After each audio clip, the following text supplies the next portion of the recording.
obviously invited, so call me back. Okay, love you. Bye.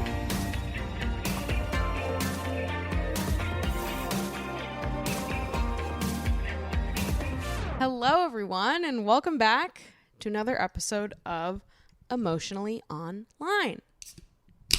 Ooh, look at that. Timing is absolutely impeccable this morning. I'm recording this episode in the morning, which is unusual for me. Usually I'm filming towards the evening time, towards the nighttime. So I'm really getting morning after the sleepover energy right now. It's like I feel like I should be eating a bacon, egg, and cheese.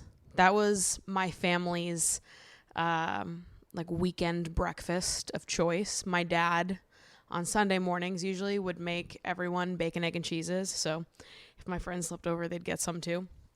But I remember when I was younger, it was like, since we were a bacon, egg, and cheese house, sleeping over my friends' houses who were like cinnamon roll houses, their parents would just like pop in those like Pillsbury cinnamon buns into the oven with the icing. Whatever your house wasn't, it was the most fun to go sleep over at somebody else's house, if that makes sense. So anyways, that's the energy that I'm getting right now filming this in the morning. Apologies if this episode is a little bit shorter than some of the episodes that I have been doing. I am learning. Your girl is learning what the best way to do this is as I go. It's actually quite hard to talk to yourself for an hour straight. I can do the long episodes when I have my friends here very easily. I can talk to my friends for literally hours and hours and hours, but it might not seem difficult if you've never done it, but sitting and talking to yourself for an hour straight with no one to bounce off of is actually quite difficult. So I'm going to try my best, but now that I don't have Love Island to talk about, which I have been absolutely suffering through, not having something to look forward to at 4 p.m. Eastern time every fucking day, suffering without it and without having that to talk about at the end of the podcast. I'm assuming this week's show might be a little bit shorter, but we'll see. I've been trying to find another reality TV show that really like ignites me the way that Love Island does, so that I'm like, there has to be something to entertain me during this time. I really like The Circle, but I've seen all the seasons of The Circle. But that's really the only reality show besides Love Island that I like love and would have a lot to say about. I started watching F-Boy Island because some people told me to start watching it, and I literally find it so unbearable. I don't know how anybody enjoyed it. I watched the first 5 episodes of season 1. I've heard season 2 is better, but I watched the first 5 episodes of season 1, and it's impossible to get through. It's like so scripted to the point where it doesn't even feel entertaining to watch to me. Like the whole thing feels like uncomfortably scripted. Because obviously there are parts of reality TV that are massaged and manipulated by the producers, but that's like part of the appeal of reality TV. But you got to have good producers that know how to produce realistic drama. The stuff that they are manufacturing, they still have to make it somewhat believable that is the way that it went down. You know, or like it depends how they're manufacturing the drama or like how they're manipulating shit. Because like on Love Island, you can tell when the producers told someone to say something, but they're never, or very rarely does it seem like they're telling them word for word what to say. It seems like most of the time the producers will only be step in and be like, okay, you have to apologize to this person or like have a conversation about this, bring this up, but they're not gonna literally feed the people lines of what to say, which it felt like F-Boy Island, they're like feeding these people lines word for fucking word. Some of them act like they've got a fucking teleprompter in front of them. Like it is so hard to watch. It's like not entertaining at all because it feels like somebody's cosplaying a reality TV show. It's like when you're 14, 15 years old and you're making YouTube videos in your friend's basement to like mimic Jersey Shore and you're just like, let's just do the confessionals for fun. But it's like all you, it's like 18, seventh graders sitting behind the camera scripting the whole thing out. And it's hilarious to you guys, but to everyone else, it's like, okay. That's what it feels like to watch F-Boy Island. I don't think I can get through it. It's like 5 episodes in and I still don't know half of these guys' names, because that's the other thing is they clearly film a lot, but they cut fucking all of it out. So you're trying to watch the show and you're 5 episodes in and you're like, who the fuck is that guy?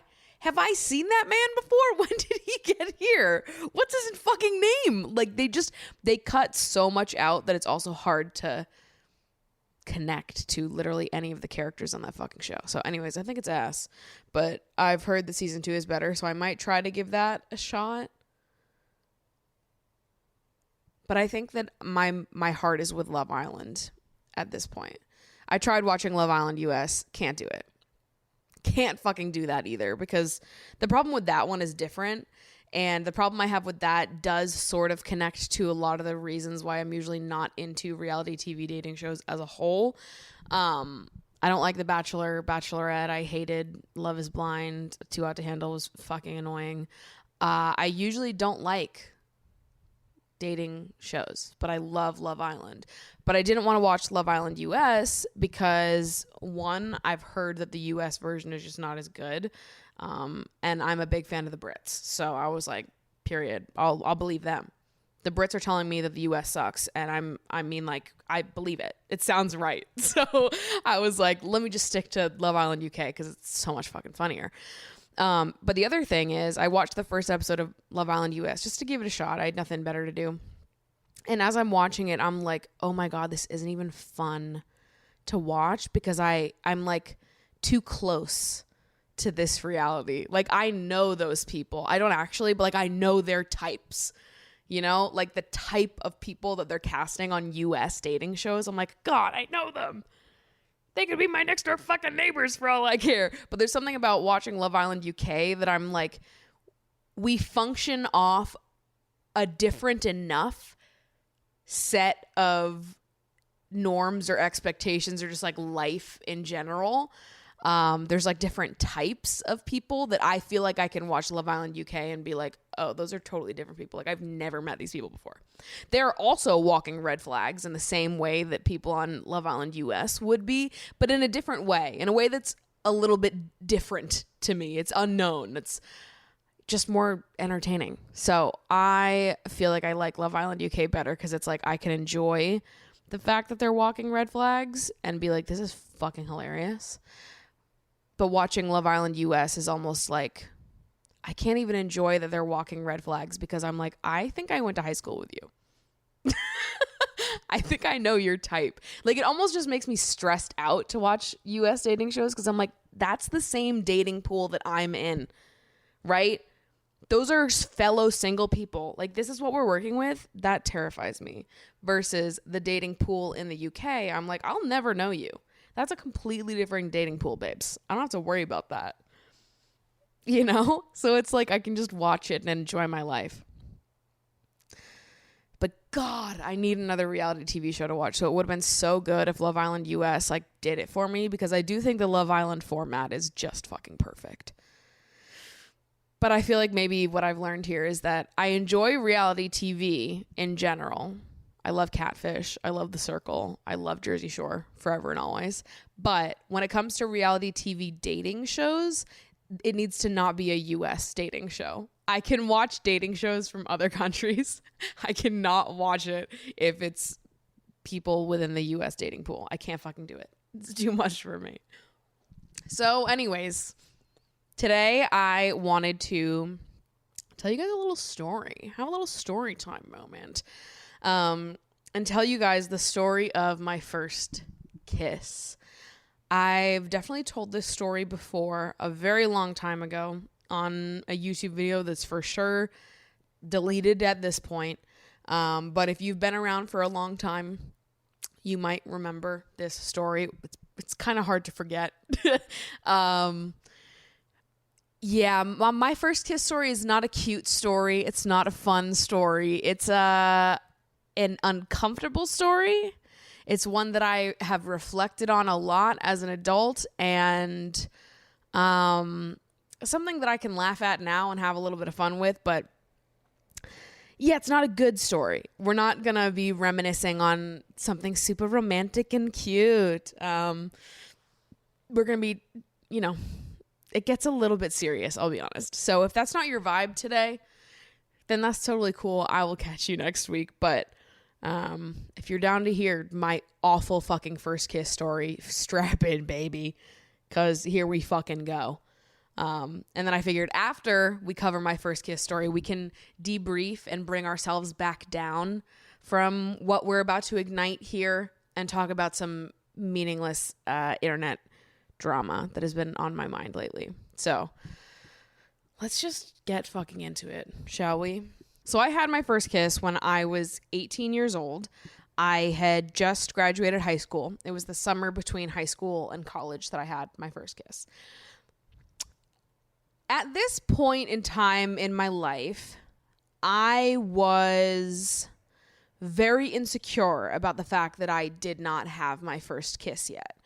I was trying to think about how to describe my high school 18-year-old self. I was not very cool growing up. I was bullied throughout middle and high school. I've always made YouTube videos, was always a little bit weird, a little bit quirky. I was definitely super cringe at this age. I was sort of on the outskirts of my fangirl phase. I was big on Tumblr, that whole grunge style, Orion Carlotta, Marina, Sky Ferreira, Charlie XCX. That whole style era, I was very much submerged in all of that. I love her. I love my 18-year-old self. I think she's funny as fuck. She's definitely very cringe. But I think when you're 18 years old, you should be cringe. And honestly, I think we're always perpetually cringe. I'm sure that maybe my 40-year-old self will look at me now and be like, cringe. But good, right? It just means that you're living unapologetically. You're not that concerned with what people think of you if you're able to be cringe. It would kind of be boring if you weren't, especially when you're 18. 18-year-olds should be cringe. That to me feels like, okay, you did it right. So if you were on Tumblr between the years of 2012 and 2015, you know the type. That was me to a fucking T. And at that time, I would post on my Tumblr, on my personal Tumblr, all the time about how bothered I was that I didn't have my first kiss. I would, vent on my blog about how I was insecure, that I was going to go to college and I hadn't had my first kiss yet, that I was totally inexperienced. I was always pretty bothered by this, even throughout high school. I, had crushes growing up. I wanted to pursue people and I was rejected by everyone that I liked when I was a kid. So I was definitely feeling a little bit insecure about going to college, having no experience, on top of the fact that I was just insecure about the fact that nobody had liked me growing up. Sweet girl, sweet Maddie. I think about my teenage self, especially those years, all the time because I'm still very connected to that version of me, and I feel like I still carry a lot of that pain that she felt then now. And it pops up at random times in my life. I'm sure that makes sense based on other stories that I've told both on this podcast and on my main channel on YouTube. But yeah, a lot of times I will have moments where I feel extra sad about similar stuff. And it's usually very connected to my teenage self, still feeling so sad about that and feeling like, oh my God, why couldn't it have been me? So imagine that, but in real time. That's who I am. Nervous about going to college, not having any experience, wanting to fit in New York, make a whole new fucking friend group, wanting to date and put myself out there and hoping to God that I am proven wrong and that I am likable and cool. And it's just my small hometown that is making me feel so unlovable. I would talk about this on my Tumblr all the time. I would just be venting, talking about my fears, my insecurities. I've always been a very open book when it comes to those sorts of things. So yeah, I would post about it all the time. I've always had a following that was around the same age as me. So for me at the time, it was like I was posting it to a bunch of other 16, 17, 18-year-old girls that resonated with the content that I was making on YouTube for whatever reason. I probably had like 15,000 subscribers at the time. So I had like a little audience where I knew a bunch of people personally. I think on Tumblr I probably had like 5,000, 6,000 followers. So it wasn't nothing, but it was small, it was personal. It wasn't like I was posting to like a ton of people about this. I was still like just a random high schooler talking about how she really wanted to have her first kiss.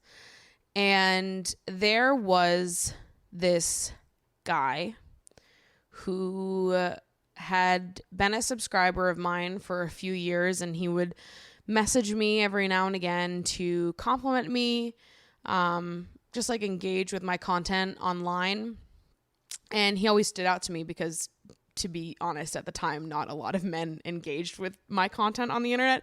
Even now, the majority of my audience is young women. Obviously, I have a larger following now, so there's more diversity to the people that watch me. But back then, it was really just like only teenage girls that watched my videos. So if a guy was watching my videos and regularly commenting on them, I would remember him. He would stand out to me. And so he would message me quite frequently and comment on a bunch of my videos. And he was always super kind, super, super nice. He was a bit older than me. I believe he was 21 or 22 when I was 18. So it wasn't like a huge age gap. However, it is slightly weird that a 22-year-old boy would have a lot in common with a 17, 18-year-old girl who's kind of dorky, kind of weird, and is crying about not having her first kiss on Tumblr. It does seem a little strange to me that that's the type of content that resonates with you as a 22-year-old guy, but I digress. So summer after I graduated high school, he reached out to me and told me that he was doing a road trip from California to Boston. He lived in California. I grew up in a small town like 45 minutes outside of Boston. I talk about where that is now. I grew up in Hopkinton, Massachusetts. But back then, I never talked about where I lived. I would say that I lived in Massachusetts near Boston, but I would never say where I lived. This is going to be important later. But he said he was doing a road trip across the country and he'd really love to meet up with me. And at this point, like I said, my audience was pretty small. I used to go and grab coffee with people a ton back then. I still do now, but it is harder to grab coffee with people all the time, having a larger audience. But at the time, I loved meeting up with people, as many people as I could. Anytime somebody was in like the Boston area, if they wanted to grab coffee, I was always down to meet up with them. It's always been super fun to me to get to meet the people that watch my videos, especially when they are familiar faces that I recognize and they've been commenting for years and years. So when he asked me if I wanted to hang out when he was in Boston, I was like, yeah, of course. Like, let's get coffee. Let's get lunch. Let's do it. Like, I didn't really think anything of it. I just thought of it like an opportunity to meet and hang out with somebody that has been supporting me for several years at this point. How fun, how cool. I was very naive at that age. And I think that's a part of the story that is like difficult for me looking back on. And I think a lot of people feel this way about decisions their teenage self made or things that their teenage self overlooked. But yeah, there were definitely a lot of red flags in this situation. And I didn't know how to pay attention for them, but also how to stand up for myself once I caught one. I think I was overly forgiving a lot of the time of people being weird. And part of that came from me wanting other people to feel accepted and good about themselves, and like feeling afraid to make people feel bad, because I was like, well, I don't want to hurt anyone's feelings by saying no, or by saying this made me uncomfortable. Like, they probably meant well. Like, I always just like assumed the best of people and used to feel pretty guilty saying no or setting a boundary of mine that would have made someone else uncomfortable in any way.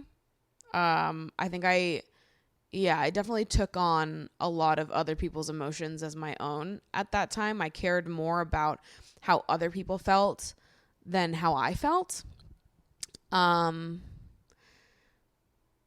Yeah, we'll get there. We'll get more into that. But I just want to preface before I get into the meat of the story with that, because to tell this story, it does make me uncomfortable, because it feels like these are not decisions that I would make now. And I obviously know I was a kid at the time and I didn't know better. And I for sure learned a lot through this situation, and it's not my fault I was put in this situation. But yeah, it's just uncomfortable to talk about, because I'm like, God damn, I know that there were many times throughout this story where that could have been the end. That should have been the end. That should have been where I stood up for myself. Or when I said, that's not cool with me, I don't want to do that. And I didn't. And that sucks looking back on. But it's in the past. I'm safe. I'm happy. I'm healthy. Like, we're good now. The past cannot hurt me. And I do not blame my 18-year-old self for not always having all the answers and not knowing all the right ways to navigate situations that were complicated. So, he's on this road trip. He arrives in Boston, and we start talking that week, like trying to figure out what we're going to do. I was like, okay, cool. I can drive into Boston and we can meet at this restaurant for lunch. We can, meet at Boston Common. I was like throwing out some ideas. Again, I did not grow up in Boston or even that close to Boston. It was 45 minutes outside. I did spend a decent chunk of time in Boston as a high schooler because I would go to concerts a lot, but I was not particularly well versed in like things to do in Boston, or like where would be best, or even know that much about the city, because I didn't fucking live there. So I was like, yeah, I can drive over. I have a car. I can drive to Boston and meet you somewhere for coffee or lunch. Mango was like, let me get in the middle here. Honey buns, I'm filming. She has been like very, very clingy today. I'll like put her down and she immediately comes over and makes me pick her back up again. Earlier today, I had to take a work phone call, and I was holding her beforehand, and while I'm on the call, she's jumping on my shoulders trying to get me to hold her again, and I'm like, what's up, honey? We can't have any space today? So yeah, I was like, I have a car, I can drive, I can meet you somewhere in Boston, yada yada. And he was like, oh, no worries, I'm actually going out towards the Worcester area with my cousin, if you want to meet at like, somewhere along Route 9. Now, my town is pretty close to Route 9. It's closer to Worcester than it is to Boston, or maybe it's equidistant. I don't really fucking know. But he's going more in my direction. If you're going to Boston, if I say I'm 40 minutes outside of Boston, it could be in any direction. He's going straight down towards my direction. But I was like, maybe that's a coincidence, right? Like, Worcester's another popular area of Massachusetts. Maybe, I don't know. I didn't really think anything of it at the time. But he suggested that we meet at a Chipotle that happened to be in the town next door to me in Westboro. So again, at the time, I'm not thinking anything of this. I was like, all right, cool. And went to Chipotle to meet him. Get to Chipotle, meet him, say hi. We're going up there to order, and he tries to pay for my food. And I was like, that's weird. Why is he trying to pay for my food? It only then hit me that maybe he thought this was a date. And I felt panic stricken, because at this point I was like, oh my God, wait, what? Does he think this is a date? Like, I thought this was like a cute little like subscriber lunch meetup. Thank you for supporting me. Thank you for watching my videos. I'd love to meet you and like, put a face to the username. Let's hang out. I thought this was like a friendly thing, and it's only now hitting me that he might think this is a date. And I had no idea what to do. Because again, at this point in my life, I had never really been in a situation where anybody had liked me or was pursuing me in any way. I had no idea how to set my own boundaries.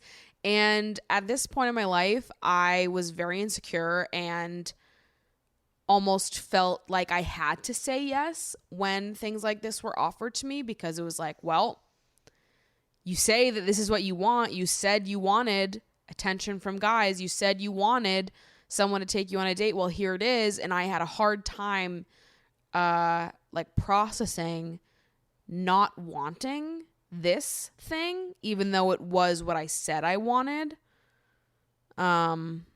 Which now it's very easy for me to process that. But at the time, being so insecure and feeling like more down on myself, I did feel like I had to like accept anything that came at me. And I was being rude if I didn't. So I tried to sort of play along with it and was just like, you know what? Let's just get through this lunch and then we can take it from there. So we have lunch. It all is going completely fine. And afterwards he's like, so what are we doing now? And I was like, I don't know. What are we doing now? And I was panicking. I had no fucking idea what to say or what to do. At that point, I just wanted to go home. And I made a bad decision here, a bad call here, because I think I just wanted to like be in a familiar space. I felt very uncomfortable hanging out in public where I could run into like my classmates with this guy. I felt like very embarrassed and just kind of like, oh my God, I want to go home. And I was too afraid to reject him and say, no, we're not doing anything else. I'm busy. So instead I was like, well, I have to go home and walk my dog if you want to come walk him with me. So I drove him back to my house and we were getting ready to take my dog out on a walk. We took him out on a little walk through my neighborhood, and then we came back and it was like, what now? What do we fucking do now? I literally had no idea what to do. I was so nervous. I was so scared. And so we were just sitting on my living room couch and I was sitting super far away from him. It was like a 3-seater, 3-cushion couch. And I was on one end and he was on the super far other end of the couch. And he kept saying to me like, you look nervous. Like, come sit closer to me. Come over here. And I was like panicking. I had no idea what to do. And so I just sort of did as I was asked. He asked me to come sit closer to him. So I did.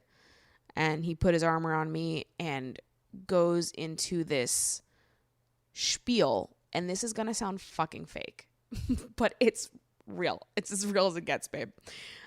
He goes into this spiel about how I know that I told you that I was going on this road trip with my cousin to like see the country and explore with him before he goes off to college or something like that. But I actually lied. I went on this road trip so that I could be your first kiss. I read all your posts on Tumblr and I think you are so beautiful, and I just think that someone needs to treat you right. You deserve to have someone that treats you right, and I want to be that person. How do you, as an 18-year-old that has never been shown attention in your life, process that? I don't know how the fuck I was supposed to respond. So he said that to me, and then he kissed me. And that was my first kiss. So at this point in time, I am like, yeah, I have no idea what to say.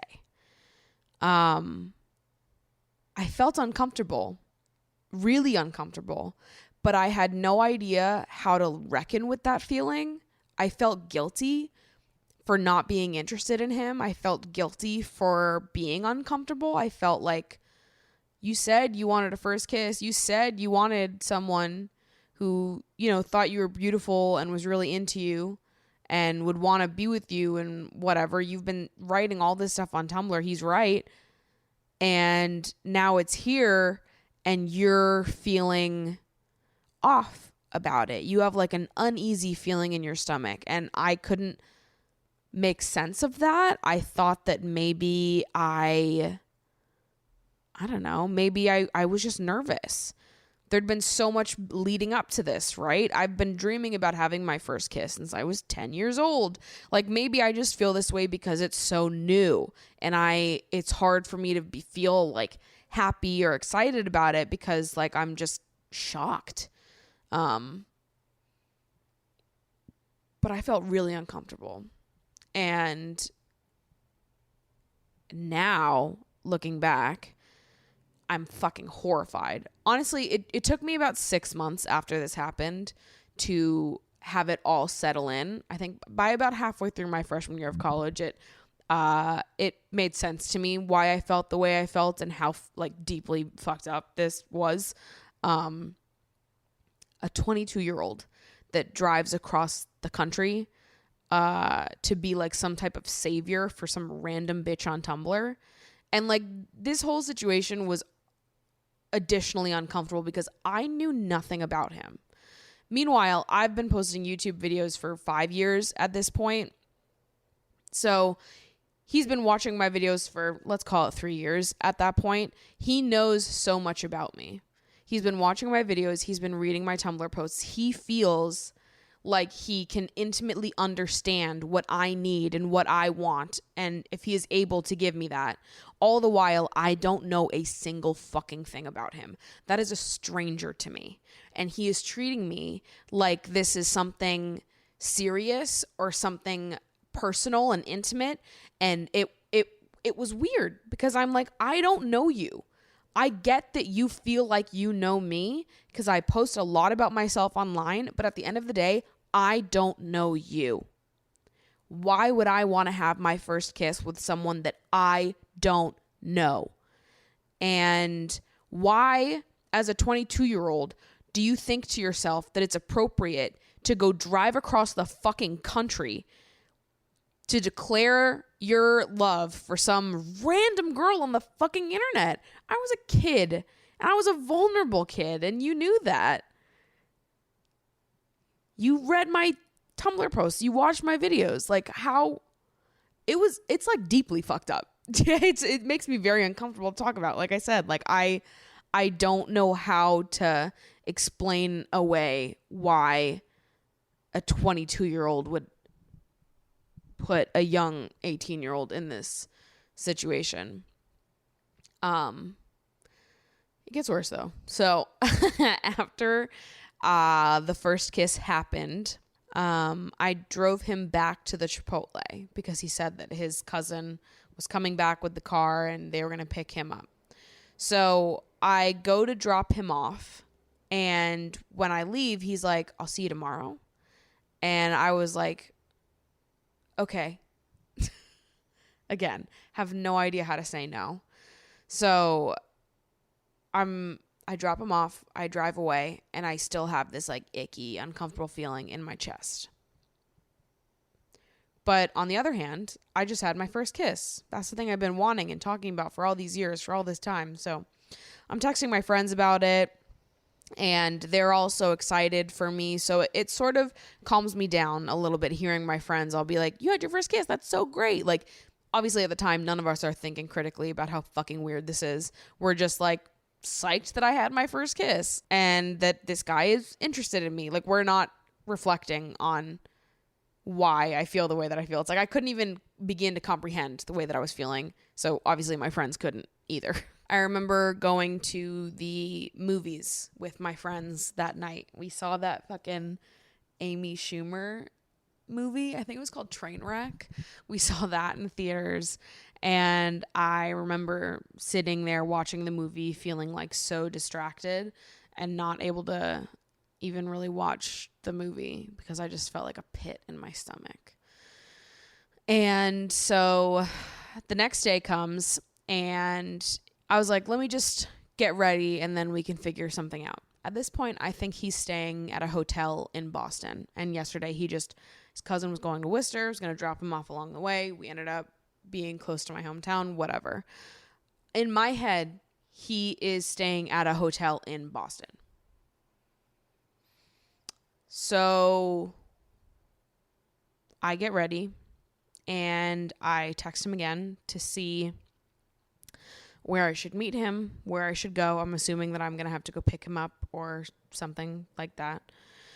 And he gives me a street corner. He's like, I'm on the corner of blank and blank. And I was like, that's weird. Those streets are in walking distance of my house. Huh? I was like, that's really bizarre. It's also a street that doesn't have houses on it. It's like a street in the middle of the woods. And it's like right as you go over the highway.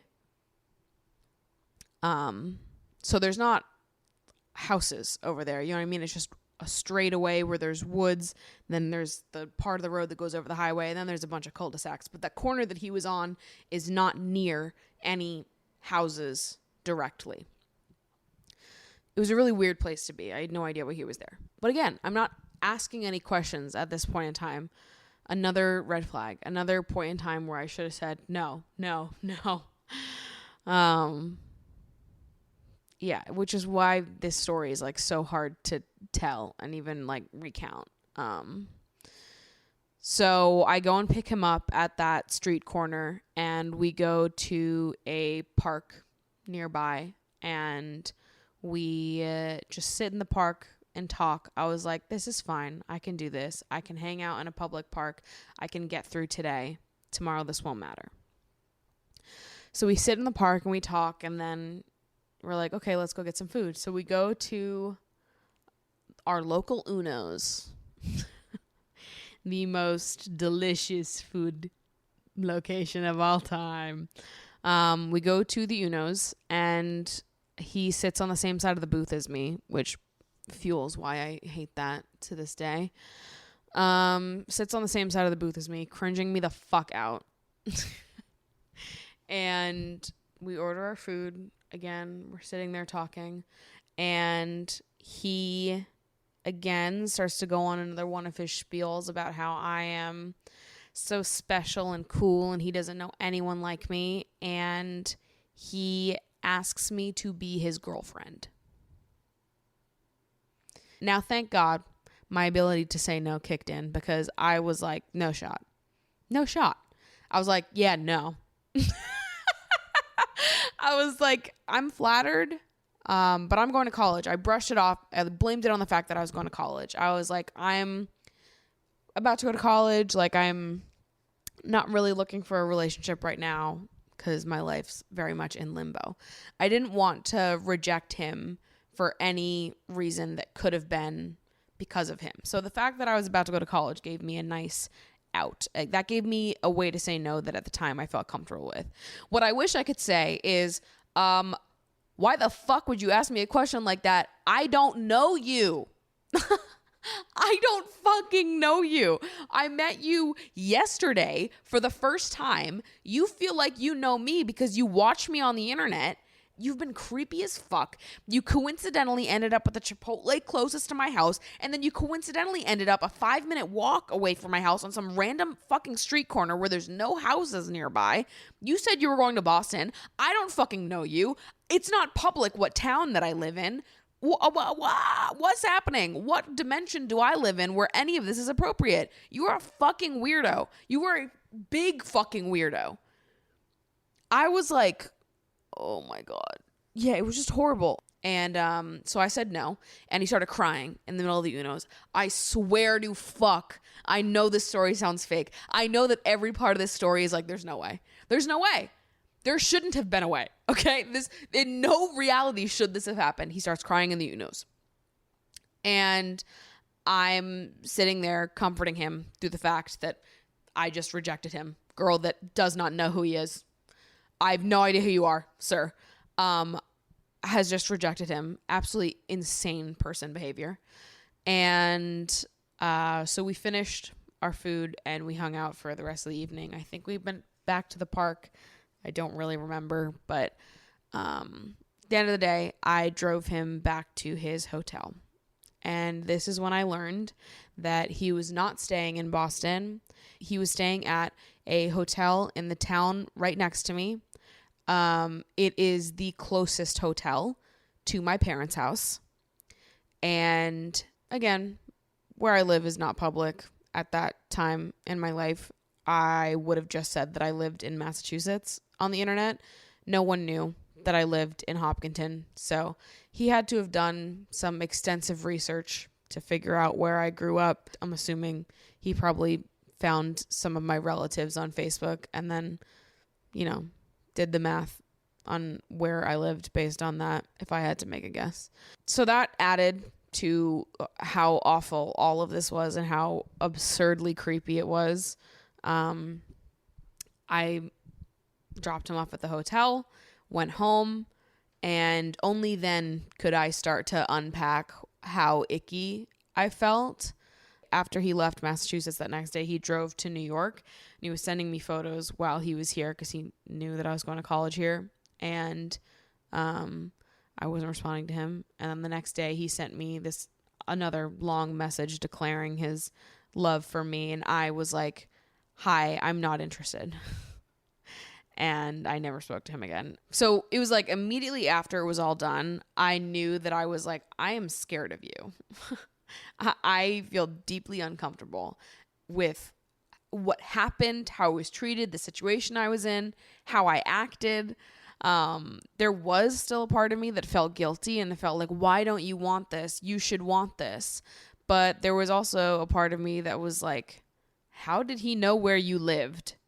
How did he arrive at that random street corner? He had to have had someone drive him to that street corner earlier that morning and then just stood there and waited for me to be done doing my makeup and text him being like, okay.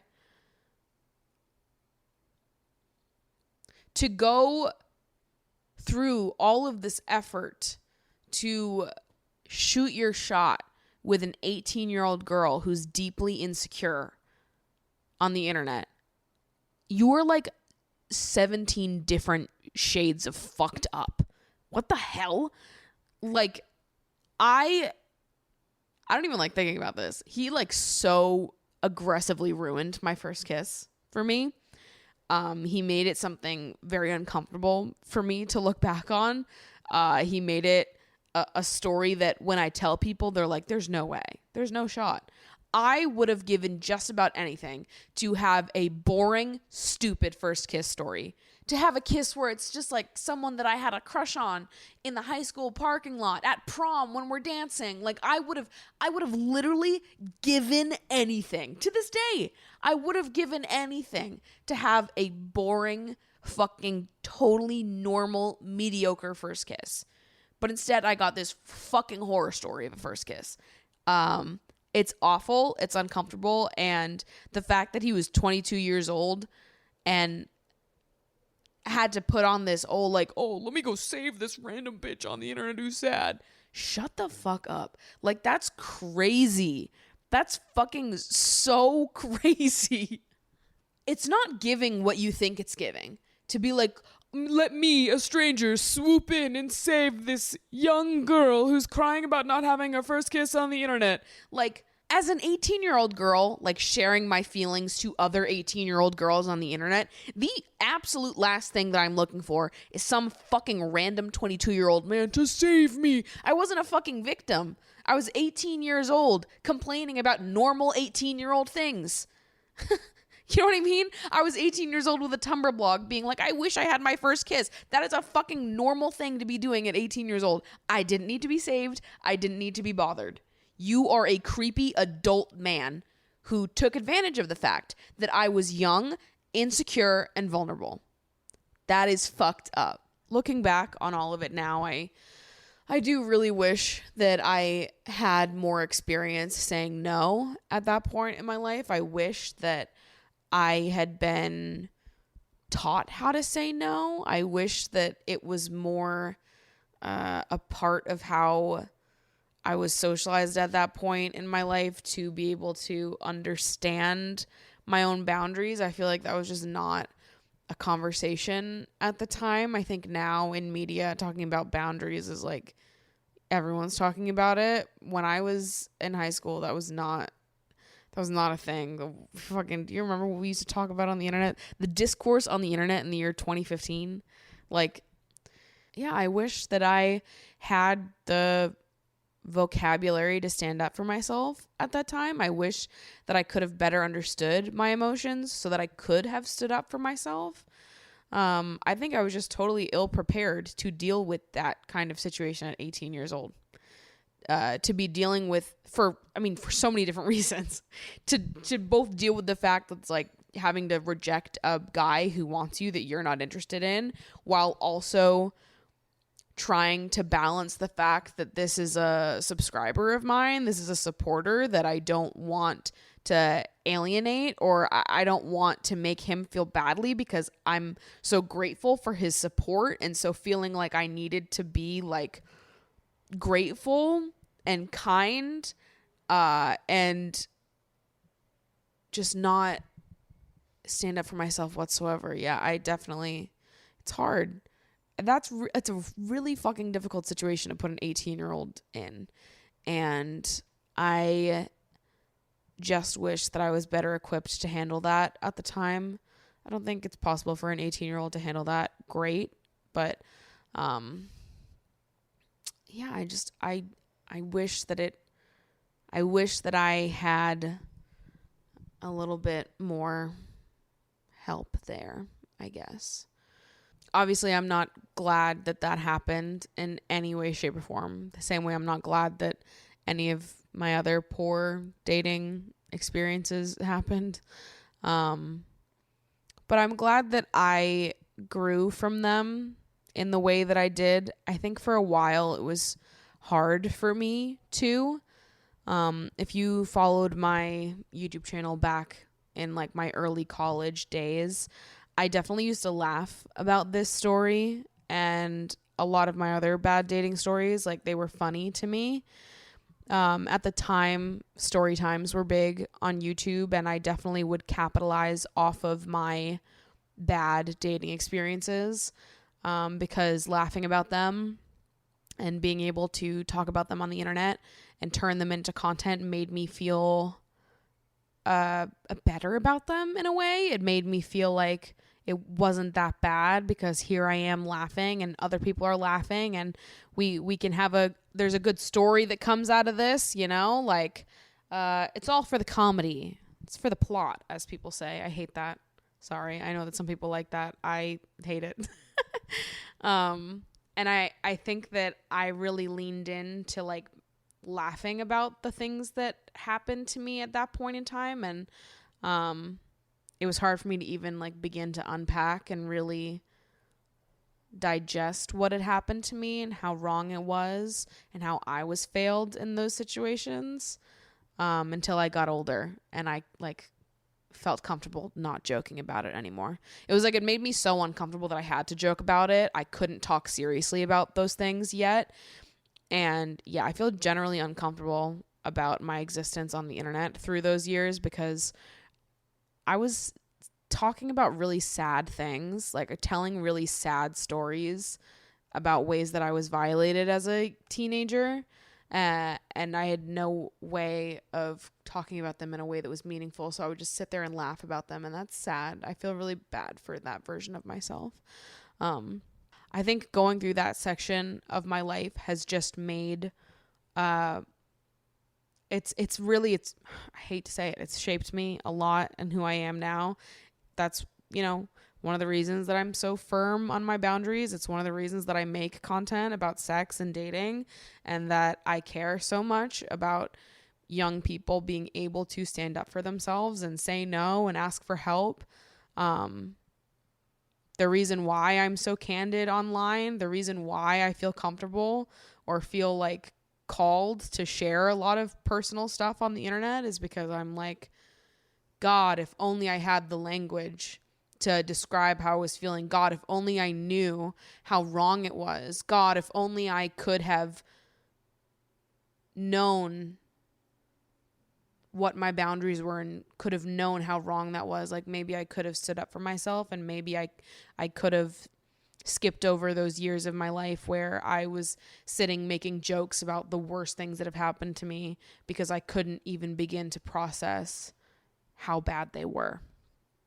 So, yeah, we've lived and we've learned from the situation. Everything ended up okay. There was still a happy ending. I still end up completely fine. I'm living a good life. I'm very comfortable with setting my boundaries and saying no now. And although I've had some challenging stories, some challenging times, ultimately I have ended up okay. I guess the reason why I wanted to tell this story today was just to say, even those of us that seem super strong-willed and like I set great boundaries and I stand up for myself and I'm brave and I don't take shit, like even those of us that might appear like that have been put in situations where it was impossible to know what to do. And I just want you to know, whoever's listening, that if you have ever been put in a situation where you felt uncomfortable and you wanted to say no, but you didn't know how, and you feel guilty about that, I want you to know that it's not your fault and that you never should have been put in that situation in the first place. You were failed in that situation. You did not fail yourself. You did everything you could in that moment to show up for yourself. You used the tools that you had, and the fact that you were uncomfortable or afraid or just had no idea what to do, that's not your fault. You know, your brain and your body were just trying to take care of yourself. And that's all you can do. That's on the other person for putting you in that situation, and not you for not having all the tools to deal with it in the way that you would now in hindsight. Additionally, if you are someone who hasn't had your first kiss yet and you feel insecure about that, or it makes you feel any type of way, I just want to say that there is nothing weird about not having had your first kiss in high school, in college, however old you are. There is no one set time that everyone has to have had their first kiss or their first time having sex by. You don't need to judge yourself and your own life path against the people around you. A lot of the time, it's not worth it. You know, I might have had my first kiss when I was 18, but it was awful. And I wish that it could have been different. So if you have not had your first kiss, don't worry about it. Because a lot of the time, what you are comparing yourself to isn't a cakewalk either. It sucks. You don't want it. So there's no set timeline that you have to be on. Give yourself grace. Let your life unfold in front of you in whatever timeline it has to, and it will. And don't feel bad for not having had your first kiss yet. I understand how that feels, but I promise you, when you get older and look back on it, you'll realize how absolutely inconsequential it was. So, anyways, that was the story of my first kiss.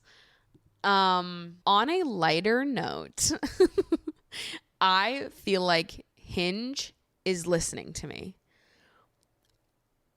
They probably are. I have no evidence of this other than to say that I have been talking about Love Island for months on end at this point. Okay. I live in Brooklyn, so not in the UK. And all I do is talk about Love Island. Tell me why Hinge has been serving me an abundance of British people that live in New York. Tell me why. An abundance of them. Every day I'm swiping through and I get like at least 2 or 3 British people living in New York. And I'm like, what are the odds of that? Like, how many are there? I feel like I've never run into a British person in New York. And now all of a sudden they're all over my Hinge. I've matched with quite a few of them. And they all will speak in voice notes almost exclusively. I'm like, I see right through you. I see what you're doing. This is how you get bitches in the States, isn't it?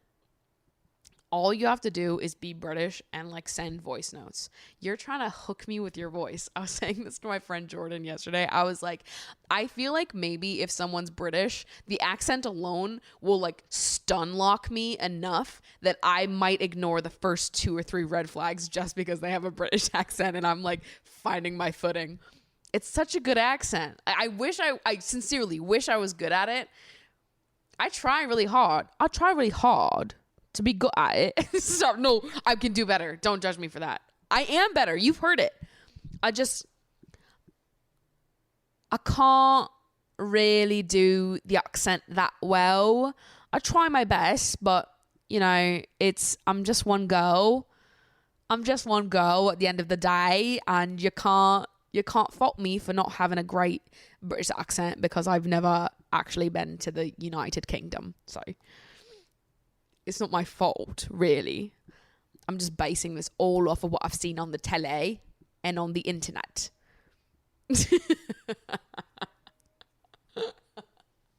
So, yeah, I wish I was good at it because they're sexy. They're just fucking sexy, dude. What can I say? American accents? Boo. British accents? I love the Brits. In internet news, something else that I've been loving keeping up with. Well, okay, a few things. First of all, random side note, I love Noah Beck. I don't think I've ever talked about this on the internet before, but I love Noah Beck. I just think he's such a normie. And he I don't know why. I just like him. When he started doing his fit checks on Instagram, or not Instagram, TikTok, he would a fit check to get ready for your dinner with me. And he would put on the most normie outfit ever. I love that energy of just being so happy to do normal things. Be like, fit check. And he puts on jeans and a white button up. I love it. I'm like, yeah, Noah, fucking rock those jeans and white button up. Normie King, do normal things. We love it. I don't know why. I'll be honest, I made t-shirts that said I Heart Noah Beck on it, and I was gonna buy them. I didn't, but I was gonna buy me and my sister one so we could be matching in our I Heart Noah Beck shirts. I just like him. I'm also a Dixie D'Amelio stan. These are some of my internet people that I enjoy for quite literally no reason. Noah Beck, Dixie D'Amelio. That's that. Actually, Dixie's song, The Real Thing, that's genuinely a good song. I won't say the same for the other ones, but Real Thing, I actually do fuck with that song. I know all the words. I do listen to it frequently. 'Cause I'm looking for the real thing, only the real thing. Okay, Mango just scared the fuck out of me. I don't know what she did. I'm sure that wasn't caught on camera, but she jumped and almost fell and ripped my couch apart. Whew, okay, that was a sign to move on to the next thing that I was going to talk about, which was Addison Rae's fucking father. What's going on? If you haven't been keeping up with it, basically, Addison Rae's father is a menace to the world.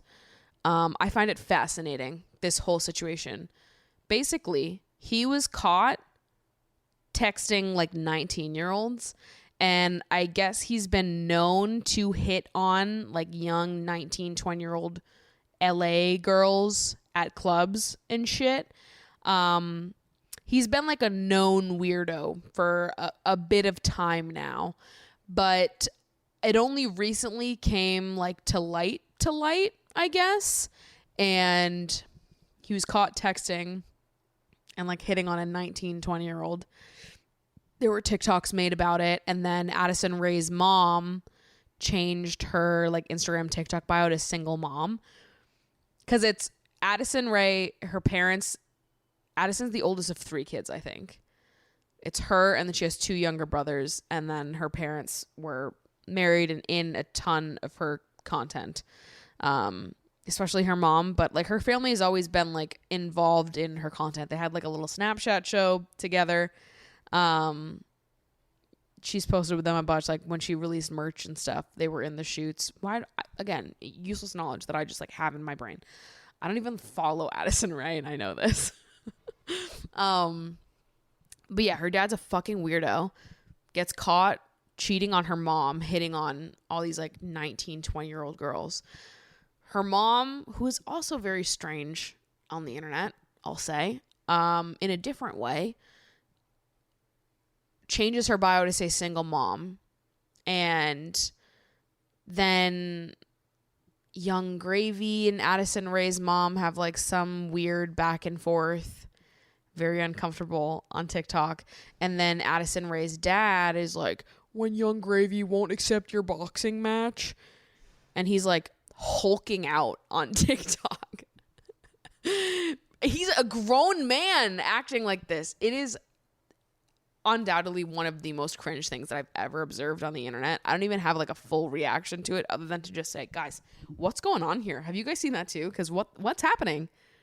I'm frankly very disturbed and uncomfortable, and I, more than anything, I want to be in Addison Rae's friend group. I want the tea. I want the gossip. What the fuck is Addison Rae saying about her parents? Because Addison Rae unfollowed both of them on Instagram. I'm pretty sure her dad was first, but then she unfollowed her mom too. And her mom was always the one in like a ton of her content, and they were besties doing bestie things. But honestly, if I was Addison, I would have unfollowed both of my parents too, because they're both acting embarrassing as fuck. I don't even get it. Like, to be a parent and your daughter blows up for like being hot and doing little dances on the internet, and you think to yourself, you know what? I'm going to do that too. You're like, you know what? My 17-year-old daughter just got famous and she makes lots of money just from lip syncing and doing a little dance on TikTok. I'm going to actually do that as well. I'm 50 fucking years old. You know what? I want to have Addison's job. So let me just copy everything that Addison does. That's what I feel like happened with her parents. And that's very weird. That's very uncomfortable to me. Also, her dad was like flexing to these 19, 20-year-olds, be like, you hang with me, like, I've got money. I've got private jet money. It's like, no, you don't. Addison does. That's so embarrassing to be like flexing your child's money. I want to understand what the family dynamics of these like families that are in the public influencer sphere. I want to understand their dynamics pre-internet fame. Like, what was the Addison Rae family lore before Addison was big on TikTok? Like, did it all fall apart after the internet fame, after the money? Is that what, like, sent her father down this weird fucking whatever the hell is happening? Is this whole thing, this is what made her parents act like this? Or were they weird before? Because it just feels wild to me to be, like, living your life. Like, I'm imagining if it was me growing up, my mom was a hairdresser, my dad owned his own business. If I became TikTok famous at like 17 years old, skyrocketed to fame, and then my mom was like, you know what? Fuck my job. I'm actually going to copy Maddie. I'd be like, okay, sure. A little weird, but okay. Like, I'm all for older women on the internet being hot. I have no issues with that. The weird part is like copying your young daughter who got famous doing that seemingly out of nowhere. Like, it's not like beforehand you also enjoyed making social media content, or I don't know. It just seems like they like saw the money that came in and were like, yeah, let's do that too. I'm just imagining if my parents did that. If like my parents were just like, yeah, fuck my job, let's start making TikToks too. I would have been like, okay, stop that. I'm a kid. Can I be a kid? Can you keep your adult job and just be like, look at my kid doing cool kid things? She has lots of followers on TikTok. Like, why do you then have to be like, yeah, let me get a TikTok too? And then prey on 19-year-olds. Huh? What's happening? I think in general, like, parents on the internet, I've got lots of questions. Like, I'm talking like family channels, and also when parents of influencers decide that they're also going to become an influencer. I just have some suspect there. Something's not all right. And obviously, like, I could go on and on about family channels forever because family channels are like deeply fucked up in a way that actually needs to stop. I don't even understand how people watch family channel videos because they actually, it's like Black Mirror shit. It's uncomfortable to watch. I don't think it's right to have kids on the internet like that, the way that family channels do it. Constantly showing their kid's face, making money off of like exposing their child's every waking moment. That's awful. You know, I think there's a way to make like parenting content on the internet without exploiting your child. I don't think that many of these channels know how to do that. You know what I mean? Like, I think you could pretty easily make content about being a mom without exploiting your child in the process. But yeah.